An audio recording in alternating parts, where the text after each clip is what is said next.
My fellow Democrats, America can do better than that. And Barack Obama will do better than that.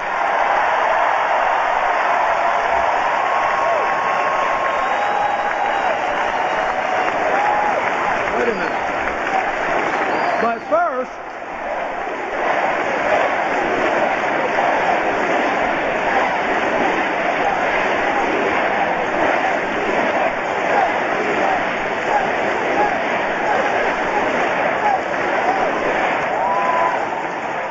yes, he can, but first we have to elect him.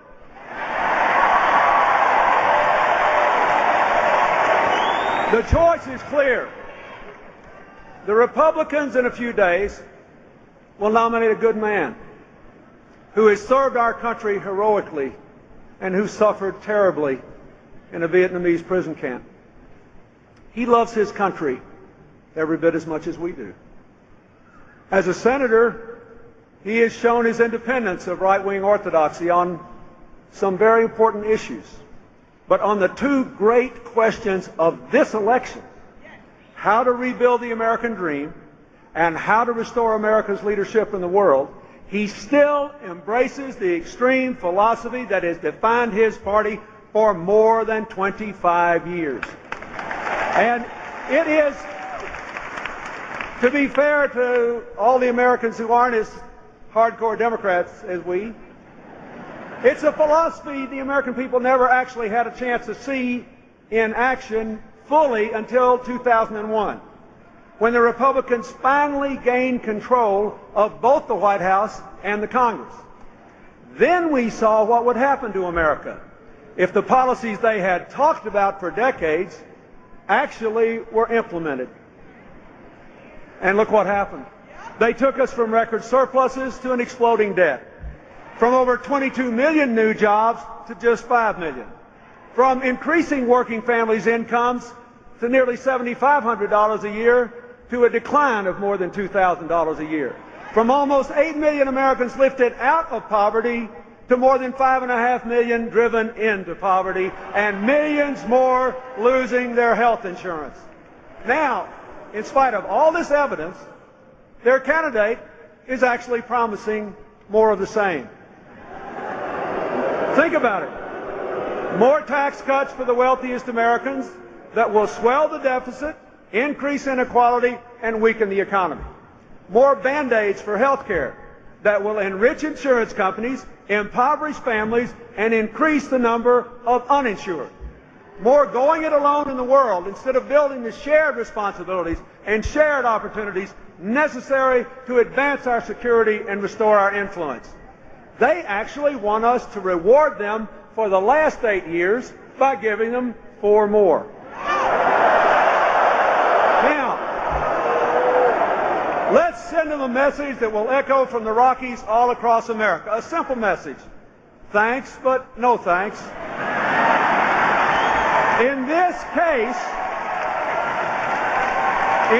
case, the third time is not the charm.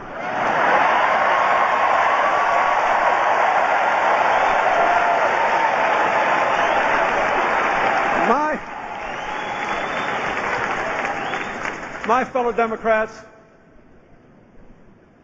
16 years ago, you gave me the profound honor to lead our party to victory and to lead our nation to a new era of peace and broadly shared prosperity.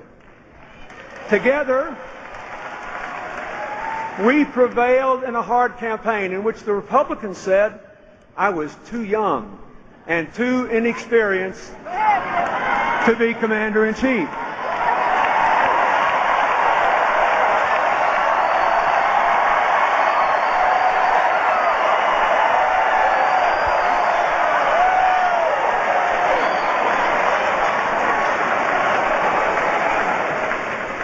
Sound familiar?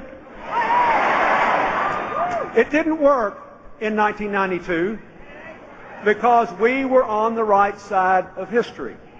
And it will not work in 2008 because Barack Obama is on the right side of history.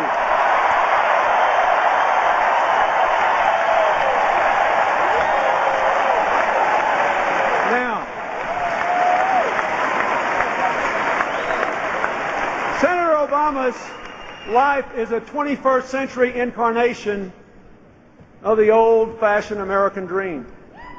His achievements are proof of our continuing progress toward the more perfect union of our founders' dreams. The values of freedom and equal opportunity, which have given him his historic chance, will drive him as president to give all Americans, regardless of race, religion, gender, sexual orientation, or disability, their chance to build a decent life and to show our humanity as well as our strength to the world. We see that humanity, that strength, and our nation's future in Barack and Michelle Obama and their beautiful children. We see them reinforced by the partnership with Joe Biden, his fabulous wife Jill, a wonderful teacher, and their family. Barack Obama will lead us away from the division and fear of the last 8 years back to unity and hope. So, if, like me, you believe America must always be a place called hope, then join Hillary and Chelsea and me in making Barack Obama the next president of the United States. Thank you, and God bless you.